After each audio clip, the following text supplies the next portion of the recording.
কোরআন থেকে শব্দ নিল, ধর্মের সাথে মিশাইল, বিকৃতি করলো, অধর্ম কথা বলল। রসুল পরিষ্কার বলে দিছেন, ধর্মের নামে অধর্ম কথা যত লোকে বলবে সবগুলি দাজ্জাল, সবগুলি দাজ্জাল। এই দাজ্জালদের ব্যাপারে সতর্ক থাকতে হবে। তো বলতেছিলাম, অনেক শিক্ষিত মুসলমান এমন আছে এই দাজ্জালদের পক্ষে ওকালতি করে। অনেক শিক্ষিত মুসলমান এমন আছে যারা প্রশ্ন করে বসে, আল্লাহ আছে সদা সর্বদা আমার সাথে আছে, সবখানে আছে, দেখি না কেন? না দেখার কারণটা বলতেছিল।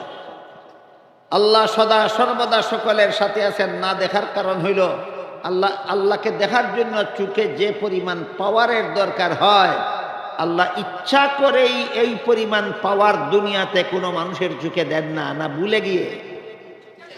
হ্যাঁ, ইচ্ছা করেই দেন। আল্লাহ ভুলে গেছেন এমন কথা কইলেও কাফির হইব, বিশ্বাস করলেও কাফির হইব। তো আল্লাহ ইচ্ছা করে আমার চোখে দুনিয়ার জীবনে আল্লাহকে দেখার মতো পাওয়ার দেন। কেন আল্লাহ এমনটা ইচ্ছা করলেন, এইটা জানা খুব দরকার সব মুসলমানের জন্য। যদি আমার চোখে আল্লাহকে দেখার মতো পাওয়ার দিতেন, আমি দুনিয়াতেই আল্লাহকে দেখতে পারতাম, কিন্তু না দেওয়ার কারণে দেখি না। এমনটা কেন করলেন? তার কারণ হলো, যদি আমার চোখে আল্লাহকে দেখার মতো পাওয়ার দুনিয়াতে দিতেন, দুনিয়াতেই আমি আল্লাহকে দেখতে পারতাম, কিন্তু তখন ইমানটা আমার কবুল হইতো না। কারণ আল্লাহকে দেখে ইমান আনলে ইমান কবুল হয় না, আল্লাহকে না দেখে ইমান আনলে ইমান কবুল হয়। এই জন্য কেউ যেন আল্লাহকে না দেখে, তার ইমানটা কবুল হওয়ার জন্য দুনিয়ার জীবনে কোনো মানুষের চোখে আল্লাহকে দেখার মতো পাওয়ার দেওয়া হয় না। আমার কথা বুঝে থাকলে এবার বলেন, দুনিয়াতে আল্লাহকে দেখার মতো পাওয়ার মানুষের চোখে না দিয়ে আল্লাহ মানুষকে বঞ্চিত করলেন, না ইমান কবুল হওয়ার ব্যবস্থা করলেন? এটা জানলে শুকরিয়া আদায় করবে বান্দা, না না জানলে? জানলে। কাজেই এইটা জানা সব মুসলমানের দরকার, সব মুসলমানের এই কথাটা জানা দরকার। কেন দিলেন না? দিলে তো আল্লাহকে দেখতাম, না দিলে তুমি দেখতা ঠিক আছে, কিন্তু তখন তোমার ইমানটাই কবুল হইতো না। এই জন্য আল্লাহ পাক রব্বুল আলামিন তোমার চোখে দুনিয়াতে আল্লাহকে দেখার মতো পাওয়ার দেন না। এটাই আহলে সুন্নাত ওয়াল জামাতের আকীদা, এটাই আহলে সুন্নাত ওয়াল জামাতের আকীদা। ওই দাজ্জালের দল যেমন ভাবে ধর্মের নামে অধর্ম কথা বলে, আর এক দলে আহলে সুন্নাত ওয়াল জামাতের নামে বিদাতি কথা বলে। এই বাউলের দল হইল ধর্মের নামে অধর্ম, আর বেদাতিরা হইল সুন্নি নামের বেদাতি। কি নামের বেদাতি? সুন্নি নামের বেদাতি। এই সুন্নি নামের বেদাতি যারা, এরা হইল বন্ড সুন্নি। সত্যিকারের সুন্নি যারা, তারা ওই সাহাবা তাবেঈন তাবে তাবেঈনের ব্যাখ্যা বিশ্লেষণের অনুসারী। আর বন্ড সুন্নিরা মন গড়া যুক্তির অনুসারী। কি কোন যুক্তির অনুসারী? মন গড়া যুক্তির অনুসারী। এই জন্য নিজেদের ইমান আমল হেফাজতের জন্য কোন কি নামে কোন দলে কি বন্ডামি করতেছে সেই ব্যাপারেও সতর্ক থাকা দরকার। আহলে সুন্নাত ওয়াল জামাতের আরেকটা আকীদা হলো, যদিও দুনিয়ার জীবনে কোনো মানুষের চোখে আল্লাহকে দেখার মতো পাওয়ার আল্লাহ দেননি, কিন্তু আখেরাতে প্রত্যেকটা মুমিন বান্দার চোখে আল্লাহকে দেখার মতো পাওয়ার আল্লাহ দিবেন। তখন প্রতিটি মুমিন বান্দা আল্লাহকে পূর্ণিমার চন্দ্রের চেয়ে পরিষ্কারভাবে দেখতে পাবে। দুনিয়াতে দেখবে না, বিশ্বাস না করলে আহলে সুন্নাত ওয়াল জামাত হতে পারবে না। আখেরাতে মুমিন বান্দারা আল্লাহকে পরিষ্কারভাবেই দেখতে পারবে, বিশ্বাস না করলে আহলে সুন্নাত ওয়াল জামাত হতে পারবে না। কোনো গুড়ার ডিমও জানে না, খালি ভাই আমি শুননি। তুই কি কি বুঝা শুননি? তুই কি তালে তালে আর ভালে ভালে শুননি, না বুঝে শুনে শুননি হতে হবে? গুড়ার ডিমও বুঝে না, ভাই আমি শুননি। কি বুঝা তুই শুননি হইছ কইতে পারে? আমি জিজ্ঞেস করি আপনাদেরকে, আপনারা কি বন্ড সুন্নিদের মতো তালে তালে ফালে ফালে সুন্নি হতে চান, না বুঝে শুনে সুন্নি? তাহলে বুঝতে হবে দুনিয়াতে আল্লাহকে কেন দেখি না, আখেরাতে দেখা যাবে কিরকম, বুঝতে হবে না? এতক্ষণের কথা যারা বুঝেছেন বলুন তো, দুনিয়াতে আল্লাহকে দেখি না কেন? পাওয়ার নাই। পাওয়ার দিলেন না কেন? আমার ইমান কবুল হওয়ার জন্য। এই কথা জানেও না মানেও না, হ্যাঁ বলে শুননি। এই তুই কিতাব বুঝা শুননি হইছ? আল্লাহ আমাকে ইচ্ছাকৃতভাবে দুনিয়াতে আল্লাহকে দেখার মতো পাওয়ার আমার চোখে দিছেন না, দিলে আমার ইমানটা কবুল হইতো না। কাজেই না দিয়া আমার ইমানটা কবুল হওয়ার ব্যবস্থা আল্লাহ করেছেন। এতটুকু কথাও জানে না, কয় আমি শুননি। তুই গুড়ার ডিম বুঝা শুননি হইছ? আমার কথা বুঝে থাকলে বলুন, সুন্নি তালে তালে আর ফালে ফালে হয় না, বুঝে শুনে আহলে সুন্নাতুল জামাত হতে হয়।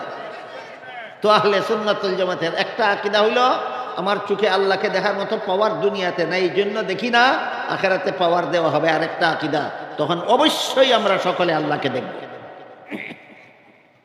এই গেল আল্লাহ আছেন তবুও দেখি না, এই তথ্যটা বোঝাবার জন্য আল্লাহর বেলায় রসুল বলছেন কান্না কাতারাহু। ওই যে কইলাম মাদ্রাসা ছাত্র না, আল্লাহ আমার সামনে আছেন, দেখি না কেন, আমার দেখার মতো পাওয়ার নাই, কিন্তু দেখার মতোই আমার দেখার অবস্থাতে আছেন, পাওয়ার না থাকার কারণে আমি দেখি না। এই জন্য এই তথ্যটা বোঝাবার জন্য রসুল এখানে কান্না শব্দ ব্যবহার করেছে। এবার বলুন, শুধু আল্লাহই আমাদের সামনে আছেন না, আমরাও সবাই আল্লাহর সামনে আছি? তা আমরা যে আল্লাহর সামনে আছি, আল্লাহরও কি দেখার গুণে কিছু অভাব আছে, যে কারণে আল্লাহও মাঝে মধ্যে আমাদেরকে দেখবেন না? নিজের ইমান দেখ জিগাইয়া খোকাছা বাবা, আমার ইমানে কয় আল্লাহর দেখার গুণে বিন্দু মাত্র অভাব নাই। যদি কেউ মনে করে অভাব, ইমান থাকবে না, কাফির হয়ে যাবে। যেহেতু আল্লাহর দেখার গুণে বিন্দু মাত্র অভাব নাই, তাই আমি যে সর্বদা আল্লাহর সামনে আছি, আল্লাহ সর্বাবস্থায় সর্বদাই আমাকে দেখে। এটা বুঝাইবার জন্য পরের বাক্যে রসুল ফাইন্না বলেছেন, আগের বাক্যে বলেছেন কান্না, আর পরেরটার মধ্যে বলছেন ফাইন্না। এই কান্না আর ফাইন্নার পার্থক্য বোঝা মাদ্রাসার ছাত্রদের কাজ। আপনাদের জন্য শুধু এতটুকু বোঝা দরকার যে আল্লাহ যে আমার সামনে আছে, চোখের পাওয়ারের অভাবে আমি দেখি না, আর আমি যে আল্লাহর সামনে আছি, আল্লাহ দেখার গুণে কোনো অভাব নাই, আল্লাহ সর্বদাই আমাকে দেখে। এই দুইটা হলো নির্ভেজাল ইবাদতের মূল কথা। কথাগুলি একেবারে সোজা না, কি মনে করেন? কিছুটা কঠিন আছে। আমি একটু সাধ্য মতো আপনাদেরকে সোজা করে বুঝাবার চেষ্টা করি। এই জন্য গভীর মনোযোগে যারা শুনেন তারা মনে করেন কঠিন না, কিন্তু একটু অবহেলা করলেই অনেক কঠিন, বুঝতে পারবেন না। জিবরিল প্রথম প্রশ্ন করেছিলেন ঈমান কাকে বলে, রসুল প্রশ্নের জবাবে ঈমানের 6টা মূল কথা বলে দিয়েছিলেন। 2 নম্বর প্রশ্ন করেছিলেন ইসলাম কাকে বলে, রসুল জবাবে ইসলামের 5টা মূল কথা বলে দিলেন। 3 নম্বর প্রশ্ন করলেন নির্ভেজাল ইবাদত কাকে বলে, রসুল এর জবাবে নির্ভেজাল ইবাদতের 2টা মূল কথা বলে দিলেন। একটা হইল আন তা'বুদাল্লাহ কাআন্নাকা তারাহু, আর একটা হইল ফাইন লাম তাকুন তারাহু ফাইন্নাহু ইয়ারাক। এই হাদিসটার কোনো বিবরণে তা'বুদা শব্দ উল্লেখ আছে, কোনো বিবরণে তা'মালা শব্দ উল্লেখ আছে, কোনো বিবরণে তাফআলা শব্দ উল্লেখ আছে। সবগুলির সারমর্ম হলো সদা সর্বদাই আল্লাহ তোমার সামনে আছেন, দৃষ্টিশক্তির অভাবে দেখতে পাও না, তুমি সদা সর্বদাই আল্লাহর সামনে উপস্থিত আছো, আল্লাহ সর্বদাই তোমাকে দেখে। আরেকটা কঠিন কথা আছে, আল্লাহ যে সদা সর্বদা আমার সামনে আছেন, কোন স্থান দখল করে আছেন কিনা, এটা কঠিন একটা কথা। এই কথাটা কঠিন হইলেও আপনাদেরকে এখন আমরা সহজ করে বুঝাতে বাধ্য হচ্ছি। কেন? আরেক দল দজ্জালের আরেক দলের আবির্ভাব হয়েছে আখিরি জমানায়, এদেরকে লামাযহাবী বলা হয়। এরাও আরেক দল দজ্জাল। দজ্জালের পরিচয় হাদিস শরীফে রাসূল কি বলেছিলেন? ধর্মের নামে অধর্ম কথা বলবে। মনে আছে কথা? দজ্জালের দলগুলি যে বের হবে, এরা কিসের নামে কি কথা বলবে? ধর্মের নামে অধর্ম কথা যারাই বলে এরাই দজ্জাল। আখিরি জমানায় ধর্মের নামে যত লোকে অধর্ম কথা বলে সবগুলি দজ্জাল। মুসলিম শরীফের হাদিসে আল্লাহ রাসূল বলেছেন, হ্যাঁ, এরপরে বলেছেন এইরকম দজ্জালদের যখন আবির্ভাব হবে, সাবধান, তোমরা 2টা কাজ করতে হবে, নাইলে তোমাদেরকে ফিতনায় জড়িয়ে ফেলবে। একটা কাজ হইল এই দজ্জালদেরকে তোমাদের কাছে আসতে দিও না, আর একটা কাজ হইল তোমরা দজ্জালদের কাছে যাইও না। যদি এদেরকে তোমাদের কাছে আসতে দাও, অথবা তোমরা যদি এদের কাছে যাও, তাহলে সমাজে ফিতনা, মারামারি, কুন্দল সৃষ্টি করে, দ্বন্দ্ব সৃষ্টি করে, দাঙ্গা সৃষ্টি করে, তোমাদেরকে পথভ্রষ্ট করে জাহান্নামে নিয়ে যাবে।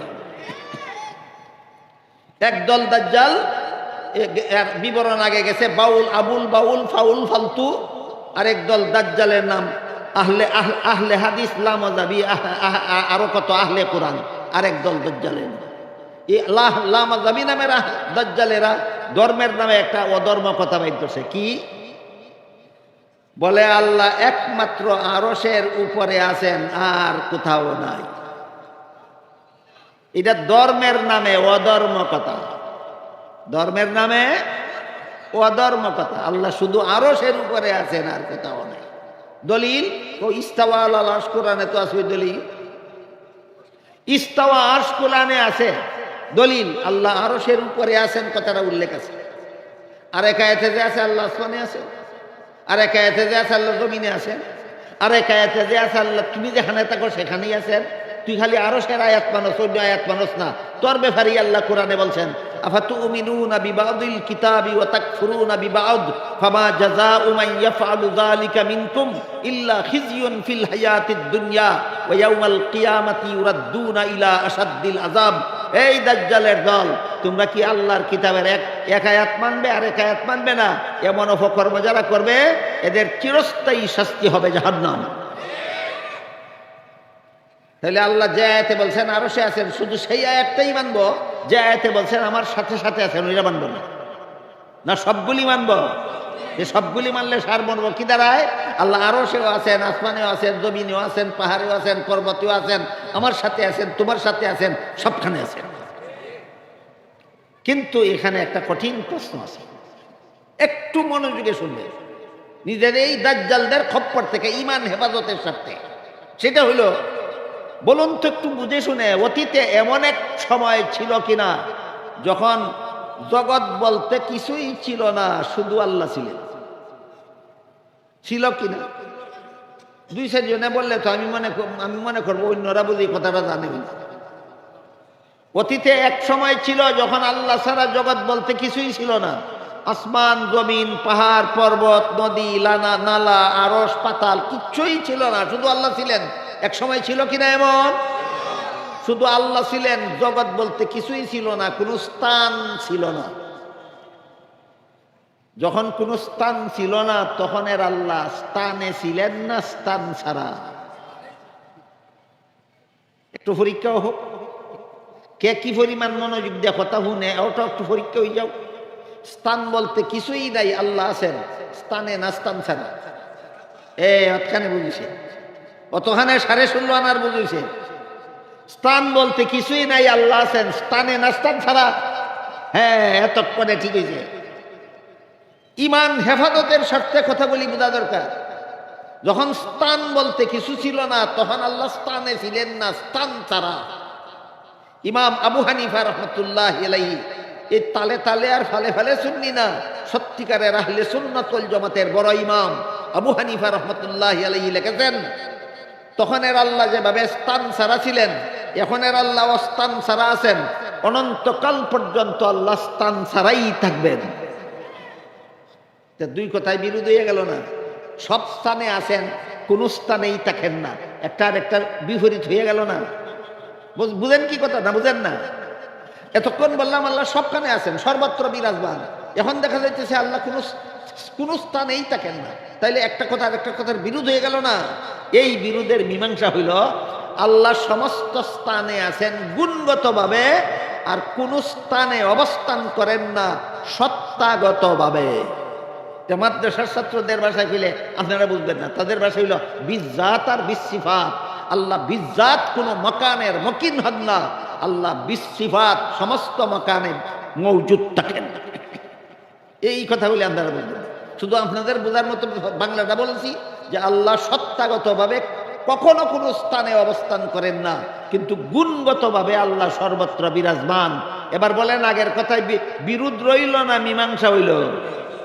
এইটাও আহলে সুন্নাত ওয়াল জামাতের আকীদা বুঝা লাগবে। তালে তালে ফালে ফালে সুন্নি হওয়া যায় না। এবার আমরা মূল কথার দিকে ফিরে যাই।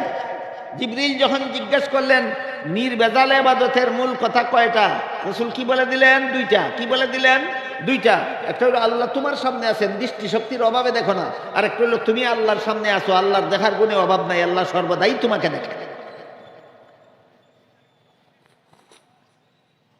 এই দুইটা মূল কথার সাথে আরো যত আনুষঙ্গিক কথা কোরআন হাদিসে বর্ণিত হয়েছে, সবগুলিকে সবিস্তারে দলিল প্রমাণ সহ আকাবিরিনে উম্মত আরেকটা শাস্ত্রে বিন্যস্ত করেছেন।